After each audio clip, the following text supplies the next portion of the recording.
ఇగోండి అంకుల్ ఎలా చెక్కుతున్నాడు చూడండి. కొయ్య బొమ్మలు బర్డ్స్. మనం ఇది అనుకుంటాం కానీ ఎవరి టాలెంట్ వాళ్ళది. చూడండి ఎంత బాగా చెక్కుతున్నాడో. బాగా కష్టపడుతున్నారు అందరూ. కానీ ఎంత మంచిగా ఉన్నాయో చూడండి.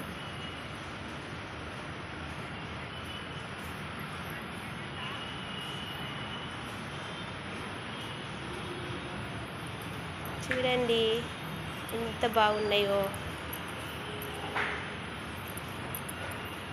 ఈ అంకుల్ జింక చెక్కుతున్నాడు చూడండి. ఇవన్నీ చెక్కినాయి. ఇవన్నీ